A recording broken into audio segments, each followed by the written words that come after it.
La palabra de Dios dice así, Romanos 1, versículos 16 y 17. Porque no me avergüenzo del Evangelio, porque es poder de Dios para salvación a todo aquel que cree, al judío primeramente y también al griego.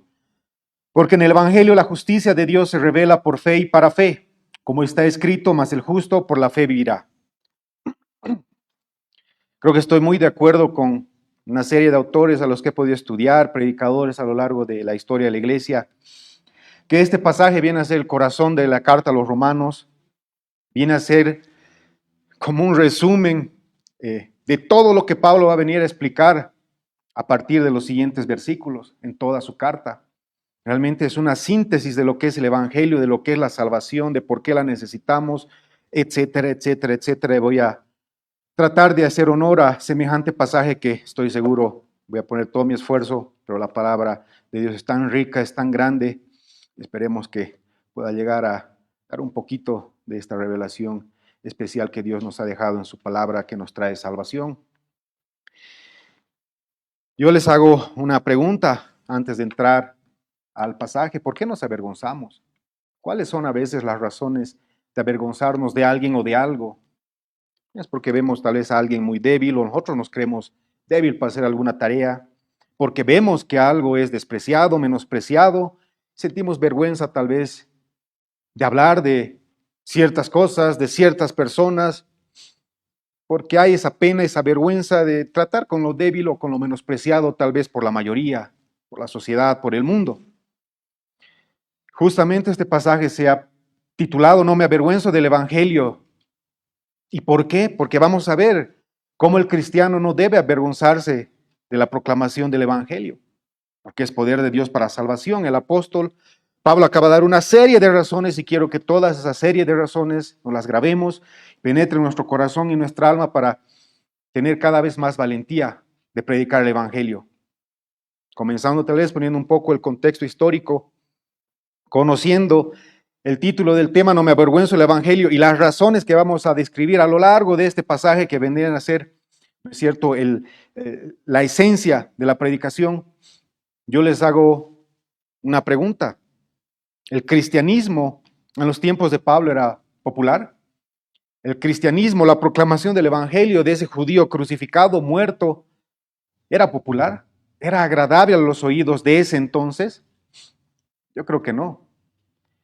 Recordemos que en el primer siglo, en el segundo siglo, a lo largo de la historia, y empezando en este contexto en el que vive Pablo, él va a empezar este pasaje con una declaración muy enfática: no me avergüenzo del Evangelio. ¿Por qué habrá empezado así el pasaje del versículo 16 el apóstol Pablo? Porque tal vez, y como bien dicen algunos autores, existía esa pesadez en el creyente, esa vergüenza de proclamar el Evangelio. En ese entonces se los veía a los cristianos como personas tontas, incultas, como lo más bajo de la sociedad, lo menospreciado. ¿Por qué? Porque predicaban al Salvador del mundo, que era un judío crucificado, que había sido derrotado, entregado por su propio pueblo, vencido por los romanos, por esos gentiles. El destino de la humanidad en ese judío carpintero crucificado, realmente los cristianos eran avergonzados por tal creencia. No solo por tal creencia, incluso hasta por su estilo de vida. Los cristianos eran rechazados por esa sociedad, a pesar de que se comportaban realmente y vivían la verdad del Evangelio, se amaban los unos a los otros, tal vez como hoy hemos visto un poquito en el Evangelio de Juan, en el culto de la mañana. Pero hay una certidumbre que en ese contexto el Evangelio no era popular. Y es por eso que creo que el apóstol Pablo comienza con esta declaración enfática, nos va a dar las razones de por qué no debemos avergonzarnos del Evangelio. Y él comienza diciendo, no me avergüenzo del Evangelio. Incluso autores dicen que lo más probable y la idea que el apóstol Pablo está tratando de manifestar en esta primera declaración es que se enorgullece del Evangelio, de que se enorgullece de tener incluso la oportunidad de predicar el Evangelio. Y comienza así porque va a comenzar, como bien decíamos a lo largo del versículo 18 hacia adelante, a desmembrar, si vale el término, estos dos pasajes. Estos dos versículos donde se sintetiza tal vez el corazón del evangelio, la esencia del cristianismo, toda la doctrina que Pablo va a desarrollar a lo largo de los siguientes capítulos. Comienza con esta declaración: no me avergüenzo del evangelio. Y Pablo era uno de los creyentes que tenía, tal vez, hablando humanamente, todas las razones por las cuales avergonzarse del evangelio. Vayamos a ver un poquito de ese currículum del apóstol Pablo, 2 de Corintios 11.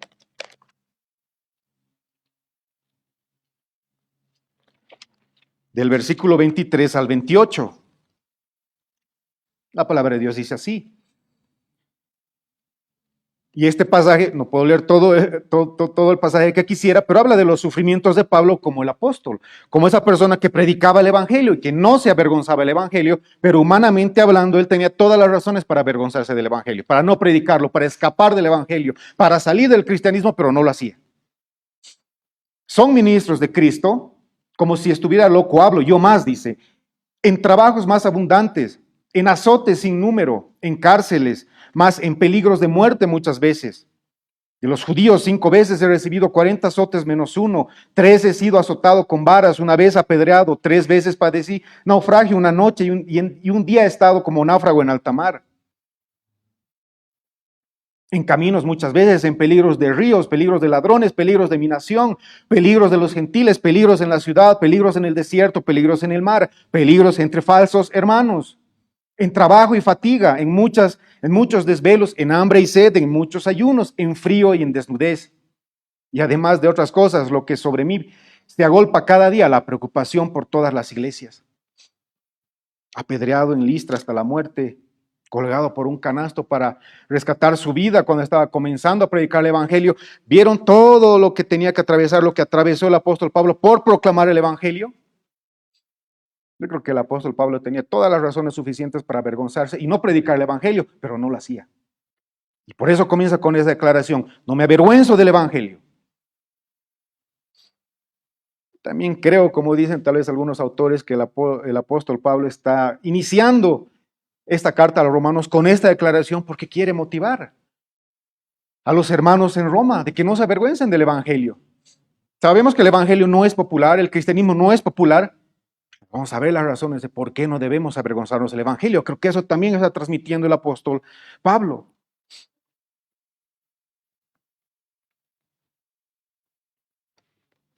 Primera gran razón, tal vez por así decirlo: no me avergüenzo del evangelio porque es poder de Dios. Y vamos a ir desmembrando estos pasajes porque realmente creo que muchas de las palabras realmente son dignas de poder expresarlas. Como bien les decíamos, aquí se está sintetizando. Estos pasajes son el corazón de la carta a los romanos. No me avergüenzo del evangelio. El evangelio, como bien sabemos, son las buenas noticias. Esas buenas noticias que implican quién es Cristo y lo que hizo y por qué lo hizo. El evangelio se trata de Cristo. La predicación de esas buenas nuevas, de lo que vino a hacer Jesucristo, de lo que vino a rescatar a pecadores que no podíamos rescatarnos a nosotros mismos.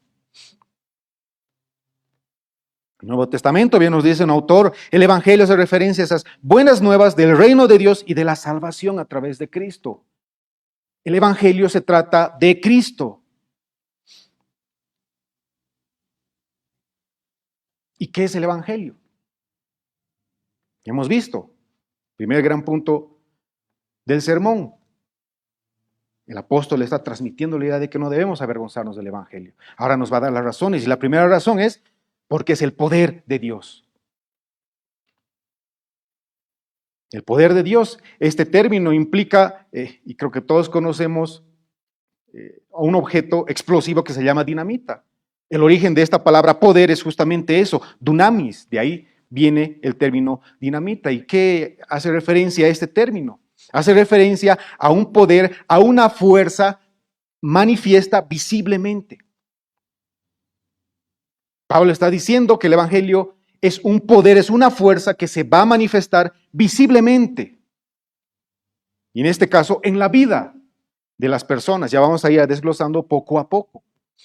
Es un poder que va a manifestar y que va a lograr algo positivo en la vida de las personas, que va a transformar las vidas, las va a liberar del pecado y de sus consecuencias, como vamos a ver poco a poco a lo largo de estos pasajes. El mismo apóstol Pablo había experimentado en sí mismo el poder de Dios, el poder a través del Evangelio. ¿Quién era Pablo antes de ser el apóstol?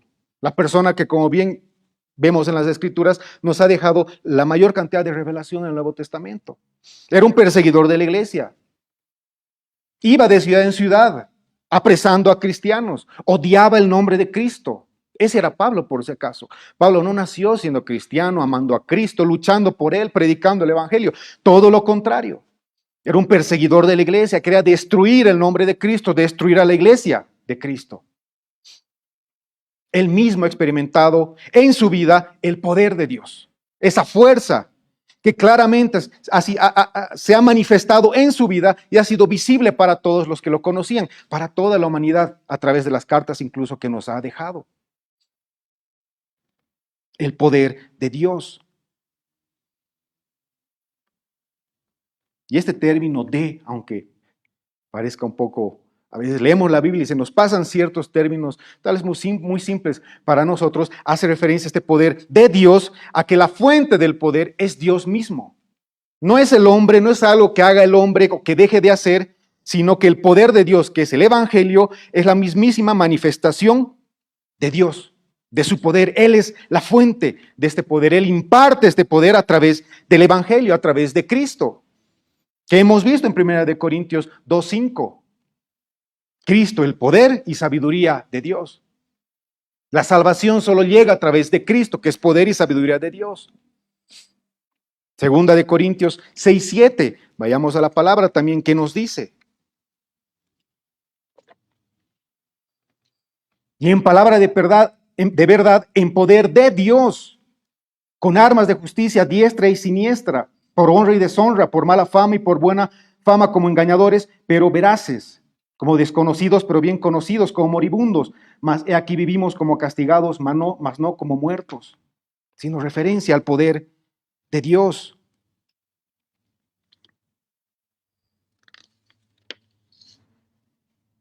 Ahora, ¿por qué será indispensable? ¿Para qué será necesario el poder de Dios? ¿Qué nos dice la palabra? No me avergüenzo del Evangelio porque es poder de Dios para salvación. Ese poder cuya fuente es Dios sirve de algo. Hay una necesidad en la humanidad y es para salvarnos, como bien dice la palabra, para salvación a todo aquel que al judío primeramente y también al griego. Vamos a ir paso a paso. Pero es un poder que necesita la humanidad para salvarse. Es un poder de Dios para salvación. Ese término salvación hace referencia a la liberación de un peligro. La humanidad está en un peligro inminente y no existe otro medio para salvar que no sea a través del poder de Dios, que es el Evangelio, que es Cristo. Este término salvación hace referencia a eso, al rescate. La humanidad está en peligro, corre un peligro inminente. Va a llegar un punto, va a llegar un día en el que va a ser condenado por sus pecados. Vamos a ir poco a poco también hablando de qué nos salvó Jesucristo. Pero quiero adelantarles eso. La humanidad tiene un peligro y el poder de Dios está justamente para eso, para salvarnos de las consecuencias del pecado. Pero como Pablo bien va a comenzar a desglosar esta carta, todos estamos bajo la esclavitud del pecado. Todos necesitamos que se nos rescate justamente del pecado y sus consecuencias. La paga del pecado, dice la palabra, es la muerte. Hay un castigo para los pecadores y es la eterna separación de Dios, lanzados al lago de fuego, justamente porque somos pecadores por todos y cada uno de nuestros pecados. Entonces, el poder de Dios, que es el Evangelio, tiene una utilidad, un fin, que es salvarnos, rescatarnos justamente de el pecado y de las consecuencias y de sus consecuencias. Ahora, muchos hacen referencia y es muy correcto poder hablar de esta salvación, ¿no es cierto? Tal vez en un sentido activo y pasivo. Este poder de Dios, que es el Evangelio, que es Cristo, ¿de qué nos está salvando? Y esto debemos tenerlo muy claro en nuestros corazones. Porque justamente de la desviación, de para qué Dios envió a su unigénito a esta tierra a rescatar a pecadores, ¿no es cierto? Ya han comenzado a salir falsas doctrinas y falsos evangelios. ¿Por qué necesitamos el evangelio? ¿Por qué necesitamos ese poder de Dios? Yo les hago esa pregunta. ¿Por qué? Ahora, algunos dirán, porque si crees en Cristo, tu matrimonio va a ir bien. Porque si crees en Cristo, vas a ser cabeza, no cola. Vas a ver cómo te van a ascender en tu trabajo. Si crees en Cristo, realmente tu vida va a ser color de rosa. Todo va a cambiar. Ahora no digo que haya promesas para los creyentes. Por supuesto que las hay. Pero ¿será que para eso envió Jesucristo, Dios, a su unigénito, a esta tierra? A salvarnos de pobreza, a salvarnos de que mi matrimonio falle, a salvarnos de problemas económicos, de problemas de salud. No. ¿Vino a salvarnos de qué? De la esclavitud del pecado, de lo que trae el pecado, de las consecuencias a las cuales nos va a llevar el pecado, del castigo de Dios, de su ira, justamente por ser pecadores. Todos y cada uno de los pecados tienen que ser castigados por Dios. ¿Y alguien puede jactarse y decir yo soy perfecto? Nadie. Vino a liberarnos justamente del pecado y de sus consecuencias, de ese castigo que justamente merecemos por nuestros pecados, por todos y cada uno de nuestros pecados. Ni uno se va a librar de castigo. Dios envió a su unigénito a esta tierra a liberarnos de la ira de Dios, a reconciliarnos con Él. Pablo lo va a desglosar a lo largo de Romanos. Somos hijos de ira. Estamos destituidos de la presencia de Dios porque somos pecadores. Porque ofendemos a un Dios santísimo y justo todos los días de nuestra vida. O alguien puede jactarse que es perfecto y que ama a Dios todos los segundos de su vida. Nadie. Entonces vino a salvarnos de eso, de nuestro pecado. Vino a salvarnos del castigo que merecemos por nuestros pecados, de la ira justa de Dios que tiene que derramar sobre pecadores. Y a su vez, por otro lado, vino a regalarnos la vida eterna. Vino a regalarnos la reconciliación con Dios. Nos reconciliamos con Dios a través de Jesucristo. Estamos en una relación de enemistad con Dios. Todos los pecadores, todos nacemos pecadores y estamos en una relación de enemistad, de ira con Dios. El Evangelio justamente nos rescata de eso, nos reconcilia con Dios, nos da paz para con Dios, nos libera de esa esclavitud del pecado. Ahora somos, dice, verdaderamente libres. Entonces tenemos que entender que realmente Dios, ¿de qué nos está salvando? Y está utilizando su poder, que es el Evangelio, para rescatarnos de la condenación eterna. Tenemos que entender, bendice un autor, de que Dios nos salva con su poder, es la fuente del poder. El Evangelio es el poder mismísimo de Dios para rescatarnos de lo que merecemos por ser pecadores. Somos rescatados del justo castigo que merecemos por nuestros pecados. Por vivir una vida, como bien les decía, ofendiendo a un Dios santísimo y justo. ¿Quién nos va a castigar? ¿Quién es el juez justo? El día del juicio que va a rendir cuentas por todas y cada una de las obras que hayamos hecho. ¿Quién nos va a enviar al lago de fuego? Les hago esa pregunta. ¿Quién? Dios. Entonces, ¿de quién nos está rescatando Dios? De Dios mismo. No había otra manera más que Dios venga a rescatar a pecadores. Dios Padre enviando a Dios Hijo a esta tierra, y es a través del Evangelio que llegamos a esa salvación. El Evangelio es el poder que nos va a dar la salvación. Ya vamos a ver cómo. Quiero ir poco a poco y paso a paso. Solo Dios tiene el poder de rescatarnos de la situación en la cual nos encontramos por nuestro pecado. Solo Él. Y es a través del Evangelio. Es por eso que la palabra dice, no me avergüenzo del Evangelio, porque es poder de Dios para salvación. Ahora vamos a ir a todo aquel que cree, al judío primeramente y también al griego, paso a paso. Todos los seres humanos necesitamos el Evangelio, el poder de Dios para salvación. Pero como bien les decía, tenemos un serio problema con ese Dios justo y santísimo por causa de nuestros pecados. ¿Y quién es el único que puede rescatarnos de Dios? Es Él mismo. Ahora esta salvación que se encuentra en el Evangelio, que es el poder de Dios, no discrimina, es para todos, es para todo el que cree. Aquí no hay razones, como me gusta mucho, dice Apocalipsis, de lengua, de raza, de etnia, de linaje. Dios no discrimina en cuanto a otorgar la salvación a todo aquel que cree. Vamos a explicar en quién tenemos que creer. Este término a todo aquel que cree, al judío primeramente y también al griego, hace referencia a que Dios no entra en consideraciones de raza, nacionalidad, edad, sexo, rango social, académico, educación, instrucción, para ofrecer la salvación. Está ahí al alcance de todos. ¿Cómo nos podemos avergonzar del Evangelio si es el mismísimo poder de Dios y que Pablo nos está mostrando que debemos proclamarlos a todos, porque está abierto a todos.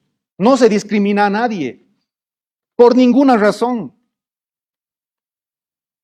La salvación está ahí para todos. Y utilizan esta expresión tanto al judío como al griego, porque en ese entonces, ¿no es cierto?, los judíos delimitaban a la humanidad o la clasificaban entre tanto el pueblo de Dios, escogido por Dios, que eran los judíos, como toda la demás raza humana, y los trataban, y se los había calificado, como gentiles. Todos los demás, de cualquier tipo de nacionalidad o raza, que no eran judíos, eran gentiles. Y aquí Pablo dice, ¿cómo nos vamos a avergonzar del Evangelio si es el mismísimo poder de Dios para salvación, para rescatarnos justamente de esa enemistad que tenemos con Dios, de esa ira que Dios va a descargar sobre pecadores? Si está incluso al alcance de todos, no hay discriminación. Es por eso, como bien la gran comisión nos da Jesucristo en Mateo 28. Proclamen el Evangelio hasta los confines de la tierra.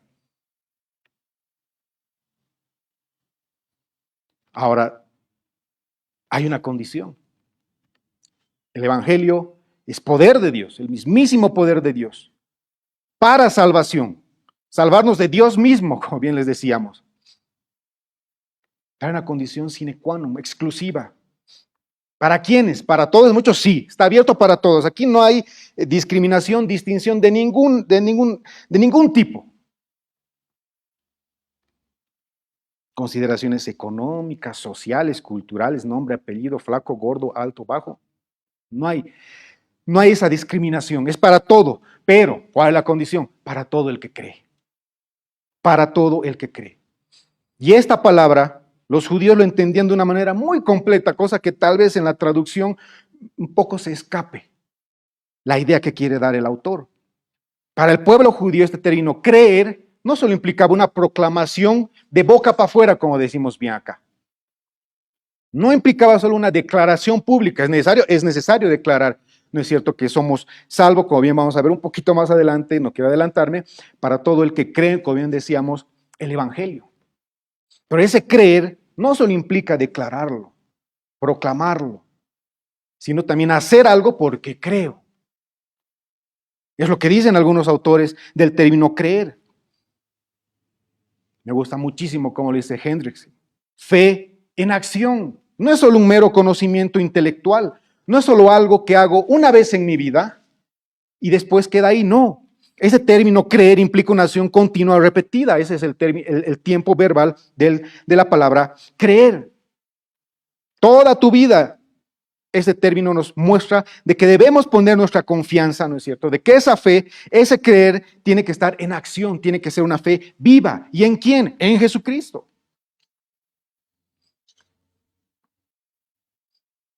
Entonces, este poder de Dios para la salvación es para todas las personas que creen, que han puesto su fe en Jesucristo, que se han arrepentido de sus pecados y viven una vida bajo el señorío de Cristo y reconociéndolo como el único Salvador. Me gusta cómo tal vez algunos predicadores y autores hacen un énfasis en este término creer. ¿En quién? En Jesucristo, que es el Evangelio, lo que hemos visto. Son las buenas noticias. Es quién es Cristo, reconocer que Cristo es el Hijo de Dios, el Verbo encarnado, que vino a esta tierra, ¿a qué? A rescatar a pecadores, a dar su vida por pecadores, a vivir la vida que ningún pecador podía vivir, una vida perfecta, sin mancha y sin pecado. Vemos ahí la doble imputación. Esto lo vamos a tocar un poquito más adelante, no quiero adelantarme. Nuestra fe debe estar puesta solo en Jesucristo. El creer es eso. Es que nuestra seguridad, nuestra confianza solo va a estar en Jesucristo. Es exclusivo el cristianismo. La salvación, como bien dice la palabra, solo está en creer en Jesucristo, en arrepentirnos de nuestros pecados y poner nuestra fe en Cristo. En Él es el único en el quien debemos creer. Es para todos, como bien les decía, porque todos las necesitan. No hay discriminación de ningún tipo, pero hay esa condición. Que crean en el Evangelio, en esas buenas nuevas, que crean en ese Verbo encarnado, en el unigénito de Dios, que tuvo que hacerse carne y venir a rescatar a pecadores que no podíamos rescatarnos a nosotros mismos. Solo debes arrepentirte de tus pecados, darle la espalda a tu pecado y creer en Cristo como tu Señor y Salvador. Juan 14:6, ¿qué nos dice?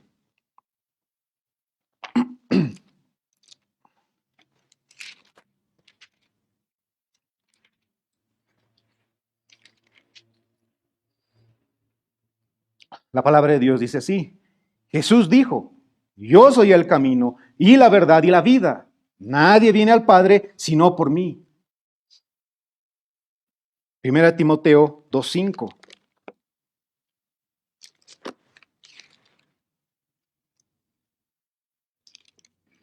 Porque hay un solo Dios y un solo mediador entre Dios y los hombres, Jesucristo hombre, el cual se dio a sí mismo en rescate por todos, de lo cual se dio testimonio a su debido tiempo. ¿En quién debemos poner nuestra confianza? ¿En quién debemos creer? En Jesucristo. Es exclusivamente en Él.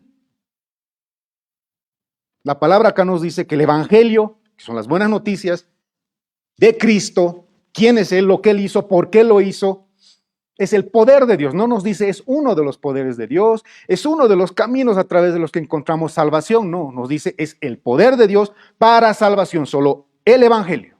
Exclusivo, no hay otro camino. Solo Jesucristo para llegar a la salvación. Es a través del Evangelio que vamos a llegar a la salvación, como vamos a explicar un poquito más adelante. Y está abierto a todos. ¿Por qué? Porque todos lo necesitamos. Nadie puede decirse, yo puedo salvarme a mí mismo. ¿Tú te crees más fuerte que Dios? Dios tuvo que enviar a su unigénito, a su amado, el Verbo encarnado, para rescatarte de Él mismo, de su ira y de la furia que tiene que derramar sobre ti, porque eres un pecador. Y Él es un Dios santísimo y justo, que tiene que castigar el pecado. No hay obras, ritos, ceremonias que puedas hacer para salvarte. Es solo creer en Jesucristo, arrepentirte de tus pecados y creer en Él. Vamos a explicar un poquito más adelante. Vamos a seguir desglosando este pasaje. Pero debemos creer en Jesucristo. Es la condición para llegar a la salvación, creer en el Evangelio. Aquel que cree en ¿qué? En el Evangelio, en Jesucristo. No hay otra manera. Si hubiera existido otra manera de salvarnos, ¿ustedes creen que Dios hubiera enviado a su unigénito, a su Hijo amado, a sufrir lo que ha sufrido? No. Que no hay otra manera de salvarnos de Dios mismo, sino a través de Dios. Por eso vamos a ver un poco más adelante, es por fe y para fe. Pero quiero dejar acá claramente establecido, la salvación viene a través de creer en el Evangelio, en Cristo, solamente en Él. Poner tu confianza en Él, tu seguridad en que Él vino a cumplir la justicia que tú no podías cumplir. Ahorita vamos a explicar todo ese término y voy a abordar mucho tiempo en esos términos. Me gusta bien como dice un autor, este creer, ¿no es cierto?, en el Evangelio, que es el poder de Dios para la salvación, dice, es la confianza, la seguridad, el recostarse en los brazos eternos, la convicción de que por medio de Cristo y su sacrificio expiatorio, mis pecados son perdonados. Mi deuda ha sido cancelada por Él, no por nada de lo que yo haya hecho. Y debo yo descansar y confiar solo en Jesucristo. Y que ahora he sido, dice, adoptado como hijo del Rey. Si es que pongo mi confianza y mi seguridad en la salvación de mi alma, está en Él, en lo que Él hizo. Mi bienestar espiritual eterno descansa en Cristo, en lo que Él hizo por mí. Yo apropiándome de lo que Él hizo, revistiéndome de su justicia, como vamos a ver un poco más adelante. Ese término creer, como bien les decía al inicio, los judíos lo entendían de esa manera de sí, declarar, confesar, que es, confesar algo, ¿no es cierto? Pero porque confieso algo, porque creo algo, también obro. Fe en acción, nos dice Hendrickson. Y es cierto, fe es rendir tu vida a Cristo, toda tu vida. Él es tu Señor, Él se enseñorea de tu vida. Tú ya no eres el dueño de tu vida. Tú ya tienes un dueño, tienes un Señor y haces su voluntad. A su vez, Él es tu Salvador. Nadie más podía haber venido a rescatarte de ese castigo que merecías, más que Él. Estás descansando en Él. Eso es creer. Tu seguridad está en Él. Como bien repito, no es algo intelectual, no es algo que repito una vez en mi vida. Es algo que todos los días está presente en nuestras vidas. ¿Cómo avergonzarnos del Evangelio? Ese es el mismísimo poder de Dios para salvación, para todo el que cree. La salvación no ha sido limitada a una nación, y eso lo vemos desde el Antiguo Testamento. Acá el apóstol Pablo ya detallándonos, por eso dice al judío primeramente y también al griego. Génesis 12, 13, 22, 18, Salmos 72, 17. No dio esa promesa a Abraham, en ti van a ser benditas todas las naciones. La salvación es para todo el que cree, sin discriminación, sin limitación de ningún tipo. Solo tienes que creer en el Evangelio, en Jesucristo. Tu seguridad espiritual, tu seguridad eterna está en Él. Tienes que descansar en Él, no en ti, no en ninguna obras, en ningunos ritos, sino en creer en Cristo. Y esto lo vamos también a poco ampliar en el versículo 17. Porque el versículo 17 comienza y nos dice: porque en el Evangelio la justicia de Dios se revela por fe y para fe, como está escrito, mas el justo por la fe vivirá. ¿Cómo somos salvos? Otra de las razones, y yo creo que la continuación de las razones de cómo vamos a ser rescatados es a través de ese poder de Dios, a través de la justicia que Dios mismo nos provee. Vamos a ir desglosando. Porque el Evangelio dice, porque en el Evangelio la justicia de Dios se revela. Vamos a ir por partes. El término o tal vez la traducción más correcta vendría a ser porque en el Evangelio la justicia que Dios provee se revela por fe y para fe.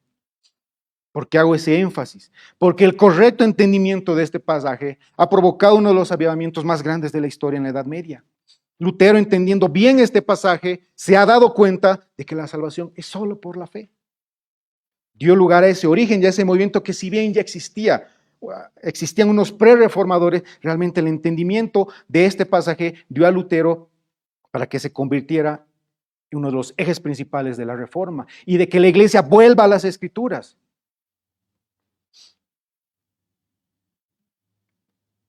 Este versículo nos revela justamente lo que la humanidad necesita. Y es algo que solo Dios puede proveer. La justicia que Dios provee, dice, se revela por fe y para fe. Ahora este término, la justicia de Dios o la justicia que provee Dios, hace referencia no tal vez a ese atributo del carácter justo de Dios. Sabemos que Dios es un Dios justo, que va a castigar el pecado. Tiene que castigarlo.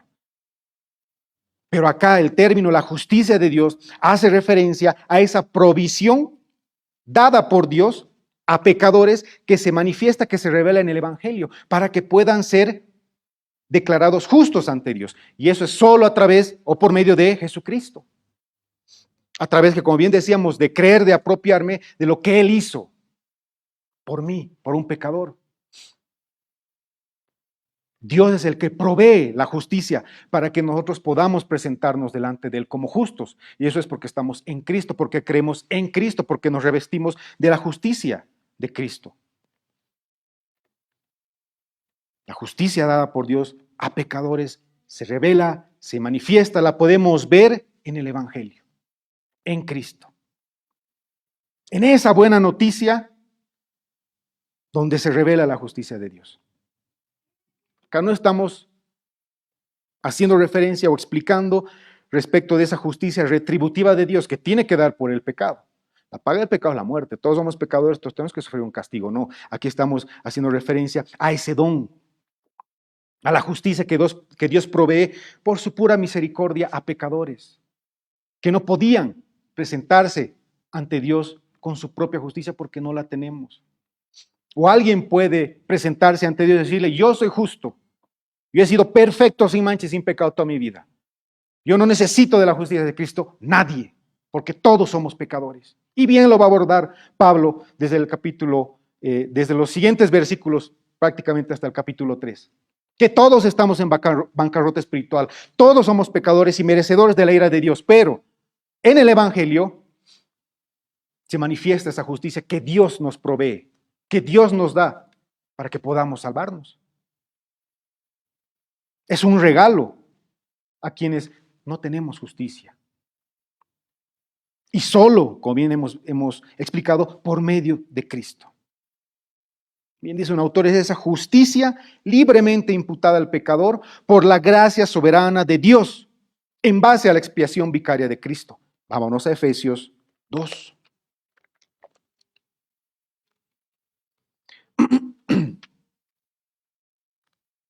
Efesios 2, del 8 hacia adelante. Porque por gracia sois salvos, un regalo, un don de Dios, a través de esa justicia que Él nos provee por medio de su Hijo Jesucristo. Por gracia sois salvos por medio de la fe, y esto no de vosotros, pues es un don de Dios, no por obras para que nadie se gloríe. Nadie puede presentarse ante Dios y mostrando sus obras. Sus obras son como trapos de inmundicia, nos dice la palabra. Obviamente eso hay que explicar ese pasaje del Antiguo Testamento, pero escuchaba una prédica de un pastor al que sigo mucho y nos dice, y le hace referencia, que todas las buenas obras de cualquier persona para con Dios son como dinero de monopolio. No sirven en el cielo. Porque en el Evangelio la justicia de Dios, la justicia que provee de Dios, se revela, se manifiesta y es a través de la fe. Solo por poner nuestra fe en Jesucristo. Esa es la única justicia que va a valer cuando estemos delante de Dios. No hay otra. No hay una justicia que yo quiera hacer, que yo quiera ganarme, que yo quiera merecerla. Con ritos, con ceremonias, con obras, no existe. Nadie se va a salvar por sus obras. No hay otro camino más que Dios nos provea la justicia para salvarnos. Y esa justicia está en Cristo. En revestirnos de su justicia. Porque Él fue el único justo, el único perfecto, sin mancha y sin pecado. Él es el único que guardó la ley divina perfectamente. El Cordero sin mancha y sin pecado. Justicia de Dios, como dicen algunos, sentido activo, sentido pasivo. Jesucristo vino ¿qué? A cumplir la justicia de Dios. A cumplir lo que tú y yo no podíamos cumplir. Esa vida perfecta, obedeciendo perfectamente la ley divina de Dios. Me gusta cómo lo dice Romanos 3. Creo que, y lo hemos leído, yo se los leo otra vez. Romanos 3, del 21 hacia adelante. Porque ahora, aparte de la ley, nadie puede cumplir la ley para declararse justo ante los ojos de Dios, dice, se ha manifestado la justicia de Dios, testificada por la ley y por los profetas, la justicia de Dios por medio de la fe en Jesucristo, es lo que vamos a ver un poco más adelante. Por medio de la fe en Jesucristo, para todos los que creen en Él. Nuevamente estamos repitiendo. Por eso, como bien les decíamos, esos pasajes son los que condensan, están mostrando de una manera muy resumida lo que Pablo va a explicar a lo largo de los siguientes capítulos.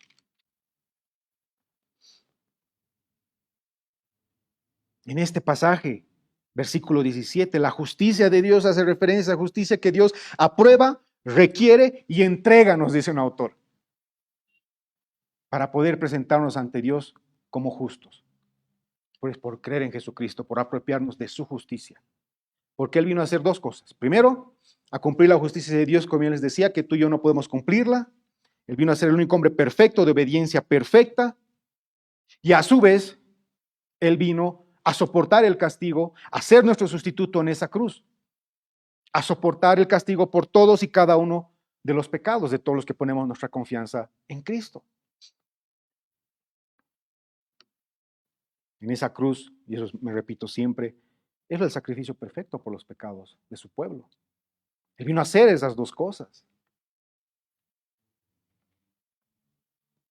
A los que Dios ha provisto de esa su justicia, que es por creer en Cristo, los convierte justos delante de Dios. Segundo de Corintios 5:21.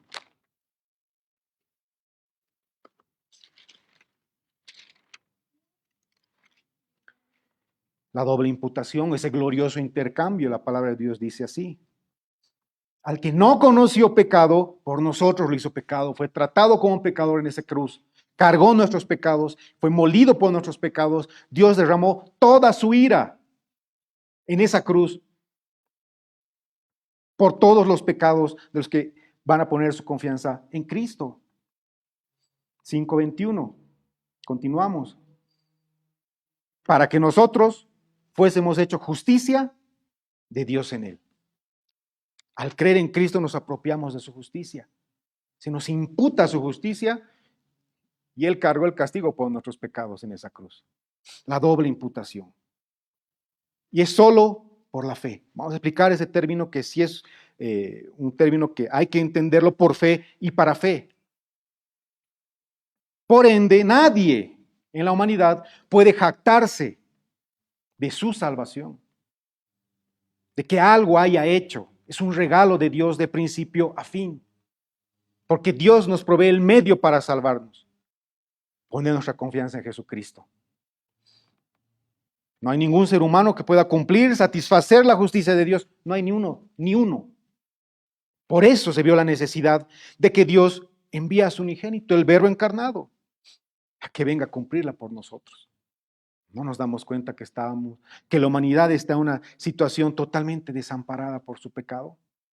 Justamente condenado a la eternidad sin Dios, al castigo eterno por ser pecadores. Al ver esa necesidad, Dios proveyó a un cordero, sin mancha y sin pecado. Alguien que venga a que con su sacrificio, hecho una sola vez y para siempre, como está en la carta de Hebreos, encontremos salvación. Lo único que debemos hacer es poner nuestra confianza en Él. Creer, como bien dice aquí, en la palabra.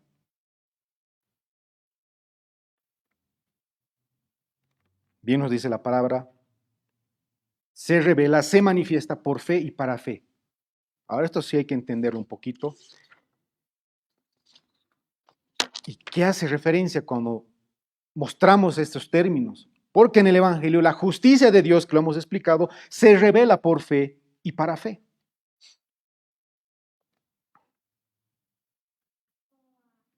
El camino a la salvación está desde el Antiguo Testamento. Hemos leído Habacuc 2:4, el justo por la fe vivirá. Filipenses 3:8-9, que nos dice también.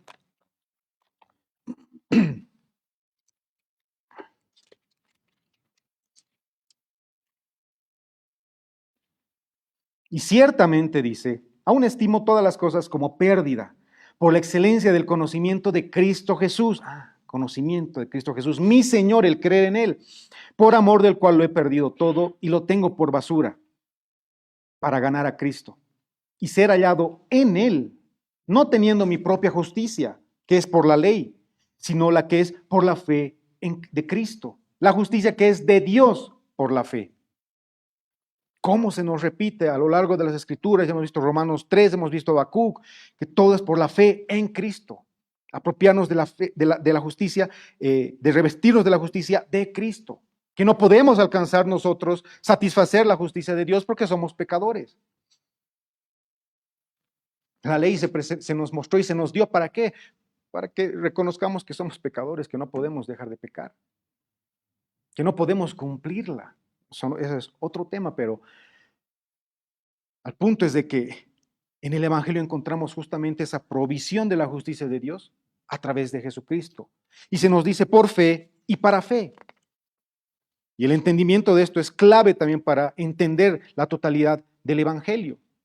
En el Evangelio descubrimos, se va a traer a la luz de que la salvación es solo por poner nuestra fe en Jesucristo de inicio a fin. Por fe y para fe. Una expresión, nos dicen teólogos, enfática, que simplemente significa lo siguiente: solamente por fe. Sola fide. De principio a fin. No es de que primero creo, pongo mi fe en Cristo y después tengo que hacer obras. Ciertos ritos, ciertas ceremonias, no. De principio a fin, la justicia de Dios se revela por la fe. El apóstol Pablo le está mostrando a esta iglesia en Roma de que la salvación es sola fide, solo por la fe, por creer, por poner nuestra confianza en Jesucristo. Desde el principio hasta el final. Tengamos mucho cuidado de que algunos quieran predicarnos medias verdades y obviamente ya se tergiversan herejías de hablar de que sí tenemos que creer en Cristo, pero esos peros tenemos que tener muchos cuidado. Porque después tienes que hacer esto, tienes que hacer lo otro, tienes que dejar de hacer esto, etcétera, y así. O sea, es como si nosotros participáramos en nuestra salvación. La salvación es gratuita, es solo por la fe en Jesucristo, por arrepentirnos de nuestros pecados y descansar en la obra que hizo Cristo. Poner nuestra confianza en Cristo, en revestirnos de su justicia, en saber que Él ha pagado la deuda que nosotros no podíamos pagar por nuestros pecados. Es creer en Él. Es solo por la fe. Ya las obras eran una evidencia, una consecuencia de que ha creído. Ese es otro tema. Pero en el Evangelio la justicia de Dios es de fe desde el inicio hasta el final. De ahí la salvación es segura. Porque Dios es el autor, desde el principio hasta el final, de nuestra salvación. Es por fe. Es solo por fe. Como está escrito, nos dice la palabra, mas el justo por la fe vivirá. Si vemos el contexto de Habacuc, son circunstancias totalmente difíciles que se estaban atravesando. Y lo que nos enseña en esa revelación tal vez cercana es descansar en Dios. Y Pablo lo utiliza, y creo, como bien dicen varios autores, son los pasajes clave para entender de que nuestra salvación está segura porque depende de Dios de principio a fin. No está en nuestras manos. Está en todo lo que hizo Cristo.